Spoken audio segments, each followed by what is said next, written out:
MassTrans, already hit with the possibility that all federal funds will be lost by 1985, is trying to come up with a way to keep buses running. Officials don't want to depend on the city, so they have gone to the state for help. MassTrans wants a special election with a state question, asking voters to approve a sales tax that would go toward operating bus systems wherever it is approved. Terry Patillo of MassTrans realizes that a similar state question failed once before because it was too complicated. He doesn't think that would happen now. Those have been combined into one simplified proposal this time to amend the state constitution, incorporating urban and rural transportation, both rail and bus transportation. MassTrans officials are sure that bus ridership will go up just as long as gasoline prices keep going up. One estimate has gasoline priced at $4 a gallon by 1985. MassTrans officials also hope that those prices don't come about and we haven't developed a good MassTrans system yet. Ed Stewart, Action 4 in downtown Oklahoma City.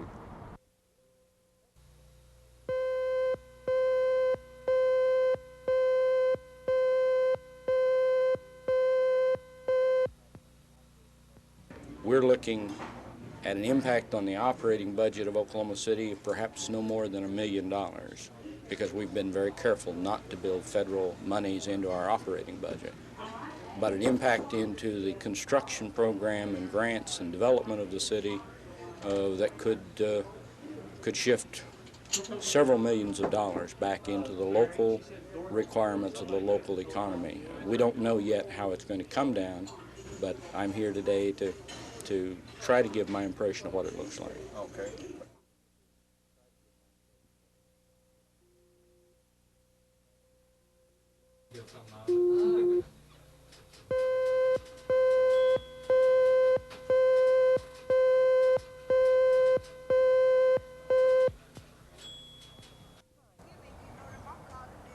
The evening sunset is kind to this part of Oklahoma City because some of it is not attractive.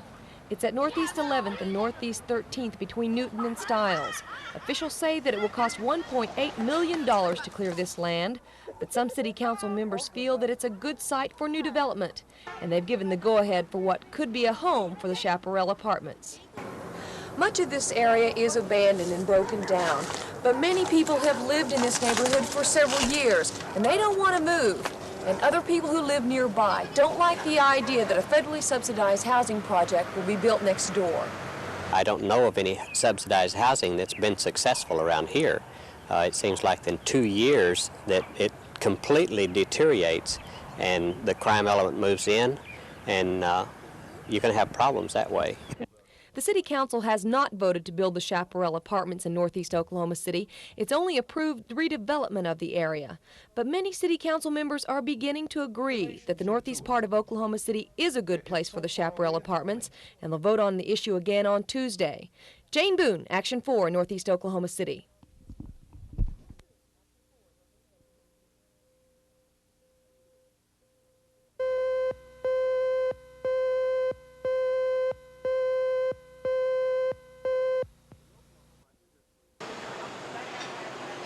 The Oklahoma Industries Authority lured big companies like General Motors to Oklahoma City with the promise they would be exempt from state property taxes. But the Attorney General's removal of the tax-exempt status put the industries on the county tax rolls. 5 of the biggest industries which received 1980 tax bills include General Motors, $3.3 million, Dayton Tire and Rubber Company, $1.2 million, Scrivener Bogart, $72,000, Hertz Corporation, $72 grand, and First National Parking Garage, $56,000. All of the companies that paid at least half of their taxes, the final payment is due next Tuesday.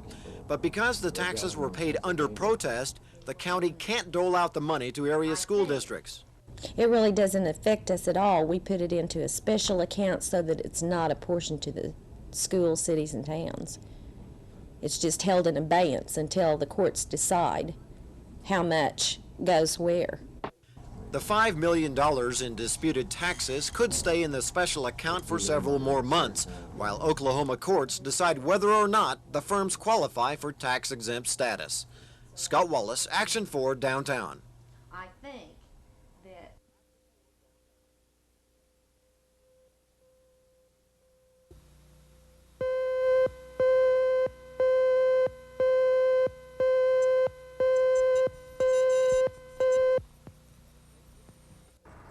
Henson's is coming.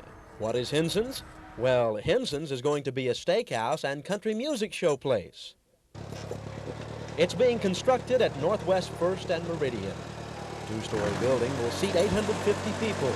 The grand opening is scheduled for September 1st. The man behind all this is entertainer Henson Cargill. For the last 17 years, he's been involved in the country music business. He's best known for this song. Skip a rope, skip a rope. Oh, listen to the children while they play. Now ain't it kind of funny what the children say? Skip a rope. The native Oklahoman decided to build the club last August. He wants it to be a landmark for the state. I want to build a room here that I can be proud of and that Oklahoma can be proud of. And also to my fellow entertainers, when I invite them to come to this city, I want them to be shown in the best facility that they can possibly be shown in. Skip a rope. The sign says, "I want you to have the best." Cargill must be serious. He's putting more than $1 million into this operation. He's banking on it being a success for himself, as well as for the state of Oklahoma. Ben McCain, Action 4.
At a meeting of the Tourism and Recreation Committee at the Capitol today, officials from the state, city, and Cowboy Hall told lawmakers how interested they were in keeping the hall in Oklahoma City.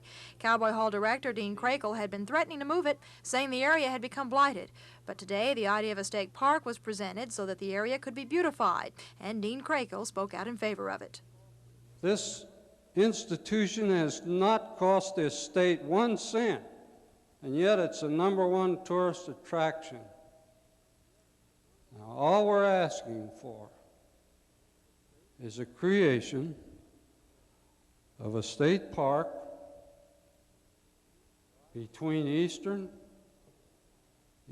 I-35, 2 miles, and a half a mile on each side. So it appears now there is great cooperation between the city and state to keep the Cowboy Hall of Fame here. There's no indication how much all of this would cost, but Cowboy Hall officials are quick to point out so far it hasn't used any state money, and it has generated as much as $45 to $50 million for the state. Bella Shaw, Action 4 at the Cowboy Hall of Fame.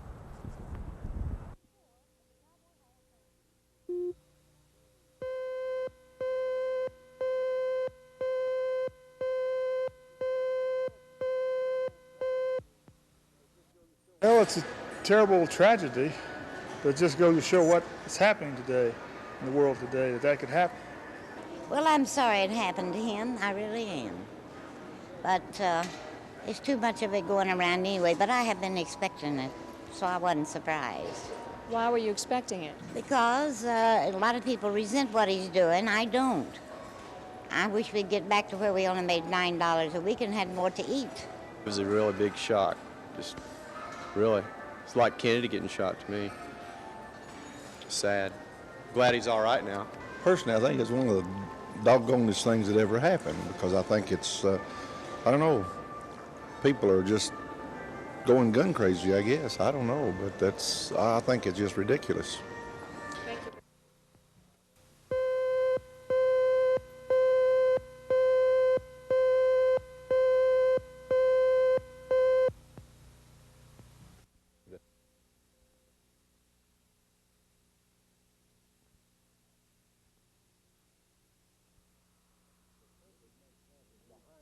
But nonetheless, the purpose behind this is to give as much help as we can to the people of Poland in their effort to remain what we call a sovereign communist state.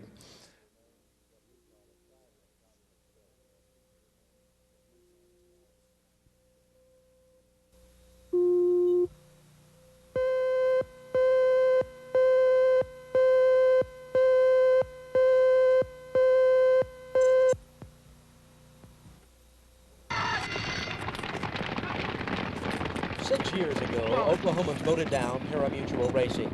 Members of the Oklahoma Horsemen's Association have been extremely busy the last 2 years trying to get the issue back on the ballot. Well, a spokesman for the association says the issue is now at a standstill. Well, the issue right now is before the Supreme Court, and we're kind of in a waiting stage. They've not yet set a hearing date on the only protest that's been filed against the petition. But we've done all we can do. We were told to get 64,000 signatures, and we got almost twice that number from the people of Oklahoma. The organization against the issue is SANE, Sooners for Alcoholic Narcotics Education. Ross McLennan is the executive director of SANE. We have challenged it on its constitutionality of it, and we have until the 18th of April to file our brief. The proponents will then have 30 days to file their answer to our brief. Then we have a response, another 20 days to file a response to their brief. It could be several months, possibly years, before Oklahoma voters get the chance to say yay or nay to this controversial issue. Ben McCain, Action 4.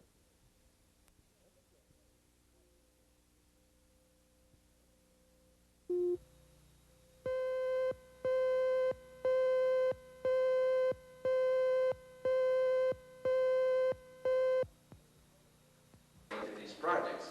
Now, like many other things with the federal government, that's of the location and at a time when the situation determines the need for a person's and those businesses, and to describe the Department of Transportation and the federal 20 years from now and be designed for that period. And that's what is meant by responses to their queries, their letters, and so forth. And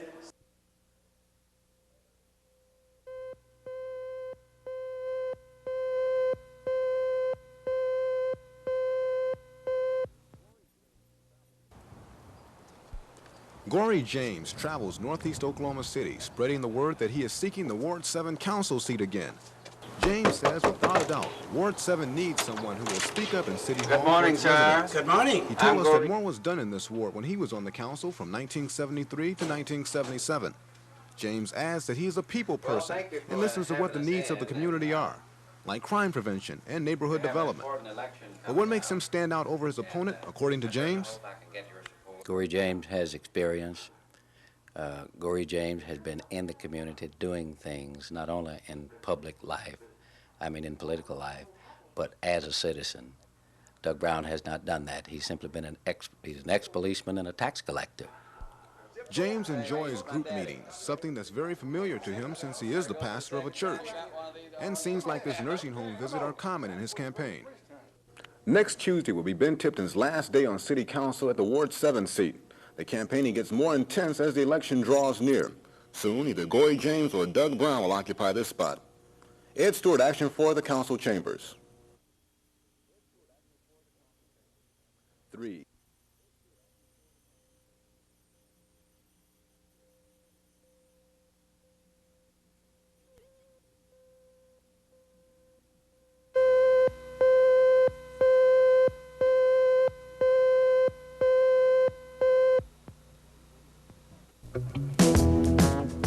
You wouldn't expect to see medical doctors practicing up on aerobics dancing, but this class is part of an educational seminar for Oklahoma's Academy of Family Physicians. 180 doctors came from all over the state this weekend to spend time on serious studies, but there was also time for the things that contribute to good health, like exercise, because officials say family